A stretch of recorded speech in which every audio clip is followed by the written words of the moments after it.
Hello guys, ഞങ്ങൾ മേമേൻ്റെ വീട്ടിൽ നിന്ന് നേരെ പോയത് കണ്ണാടിക്കലുള്ള ചന്ത കാണാനാട്ടോ. അവിടെ അടുത്ത് തന്നെയാണ് ഇത്. അപ്പോൾ ഞങ്ങൾ എല്ലാ വർഷവും പോകാറുണ്ട് കേട്ടോ.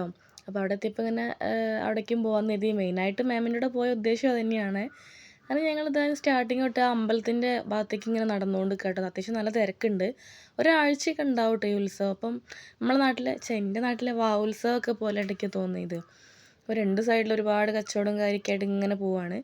അപ്പോൾ കല്ലൂന് മാല വേണമെന്ന് ഇങ്ങനെ പറയുന്നുണ്ട് കേട്ടോ. അപ്പോൾ വരുന്ന വഴിക്ക് വാങ്ങാതൊക്കെ നമുക്ക് കണ്ടിട്ട് നടക്കുന്നുണ്ട്, വരുമ്പോൾ വാങ്ങാന്ന് പറഞ്ഞിട്ട് ആൾക്ക് വേണ്ട. ആൾക്കിപ്പോൾ എന്താ പറയുക, കളിപ്പാട്ടത്തിനോടൊന്നും താല്പര്യമില്ല. എവിടെ ചെന്നാലും മാലയാണ് കേട്ടോ വേണ്ടത്. അങ്ങനെ ഞങ്ങൾ കുറേ നേരം ഇങ്ങനെ നടന്ന്, പിന്നെ അത്യാവശ്യം നല്ല തിരക്ക് വന്നു തുടങ്ങിയപ്പോൾ ഞങ്ങൾ ഞാണ്ട് പോയിട്ടുണ്ടെങ്കിൽ തിരിച്ചു വരാൻ കഴിയില്ല വെച്ചിട്ട് ഞങ്ങൾ റൂട്ട് മാറ്റി നടന്നു കേട്ടോ. ഇവിടെ ഇനി വരവും കാര്യമൊക്കെ വന്ന് തുടങ്ങിയാൽ ഭയങ്കര ബ്ലോക്കാന്ന് വെച്ചിട്ട് ഞങ്ങൾ അമ്പലത്തിൻ്റെ ആ ഭാഗത്തുനിന്ന് തിരിഞ്ഞ് നടന്നതാണ് കേട്ടോ. അപ്പോൾ ഈ ഭാഗത്ത് വെച്ചാൽ ഇവിടെ ഇതൊക്കെ തന്നെ കച്ചവടം തന്നെ ഫുള്ള്. പിന്നെ ഈ മരണക്കിണർ, കുട്ടികൾക്ക് കളിക്കാനുള്ളത്, ഊഞ്ഞാല, അങ്ങനത്തെ സംഭവമൊക്കെ ഉണ്ടല്ലോ, അതൊക്കെയാണ് ഈ ഒരു ഭാഗത്തുള്ളത്.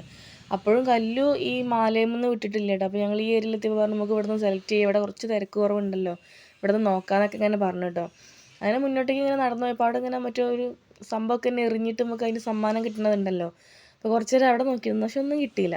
പിന്നെ ഞങ്ങൾ ആ മരണക്കിണറിൻ്റെ അടുത്തേക്ക് പോയിട്ടോ. അപ്പോൾ അവിടെയാണ് കല്ലു ഒരു വണ്ടിയിൽ ഇങ്ങനെ കയറുന്ന സംഭവമുണ്ട് കുട്ടികൾക്ക് ഉള്ളത്. അപ്പോൾ അവിടെ ഒരു രസമില്ല കേട്ടോ കാണാൻ വേണ്ടി. നമുക്ക് പുറത്ത് അതൊക്കെ ഇങ്ങനെ കാണാൻ മണ്ണ് ഒരു ലുക്കില്ല. തൊട്ടപ്പുറത്ത് നല്ലതുണ്ട്. ഞങ്ങൾ എല്ലാ വർഷവും അവിടെ നിന്നാണ് കയറല്. പക്ഷെ കല്ലുവിനോട് പറഞ്ഞിട്ട് ഓള് കേൾക്കില്ല, അവൾക്ക് ഇവിടെ തന്നെ കയറണം. അവന് ഇനി ഓളെ വാശി ഇടിപ്പിക്കണ്ടല്ലോ വെച്ചിട്ട് അതിലിരുത്തിയിട്ടോ. അങ്ങനെ ഇരുത്തി ഇങ്ങനെ പോകാൻ തുടങ്ങിയപ്പോഴാണ് അവിടെ മരണക്കിണറിൻ്റെ അതും സ്റ്റാർട്ട് ചെയ്തത്. അപ്പോൾ അവിടുത്തെ സൗണ്ട് കേട്ടിട്ട് കല്ലുവിന് ഇത് പേടിയായി.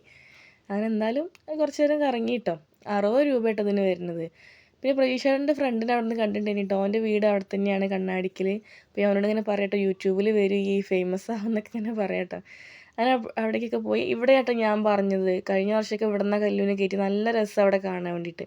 പക്ഷെ അവിടെ ഒരു തരി സ്ഥലമില്ല കേട്ടോ. പിന്നെ അവിടെ നിന്ന് കല്ലുവിന് ഐസ്ക്രീം വേണമെന്ന് പറഞ്ഞ് ആ ഐസ്ക്രീമൊക്കെ വാങ്ങി. അപ്പോൾ ഞാൻ പ്രതീക്ഷേട്ടനോട് പറഞ്ഞു എൻ്റെ വീഡിയോയിലൊന്നും നോക്കുന്നു. അപ്പോൾ ആൾ നോക്കൂല, ഞാൻ ചിരിക്കൂല എന്നൊക്കെ പറയട്ടോ. പിന്നെ ദേവിക്കും അഖിലേട്ടനൊക്കെ മരണക്കിണറിൽ കയറി. കല്ലുവിന് പേടിയാവിച്ചിട്ട് ഞങ്ങൾ കയറിയില്ല കേട്ടോ.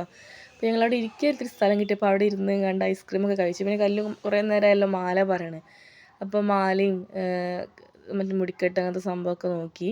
പിന്നെ ദേവിക്കൊക്കെ വന്നപ്പോൾ കമ്മലും കാര്യമൊക്കെ നോക്കിയിട്ടോ. പിന്നെ ഈ പഴയകാല മുട്ടായികൾ എന്ന് പറഞ്ഞിട്ടൊരു ഇതുണ്ടേനി. അപ്പോൾ അവിടെ നിന്ന് ഇമിലി, പുളിയച്ചാറ് അങ്ങനത്തെ സാധനമൊക്കെ വാങ്ങി ഞങ്ങൾ നേരെ തിരിച്ച് വീട്ടിലേക്ക് പോകാം കേട്ടോ. അപ്പോൾ ഇത്രയുള്ള വീഡിയോ ഇഷ്ടപ്പെടുമെങ്കിൽ സപ്പോർട്ട് ചെയ്യണേ.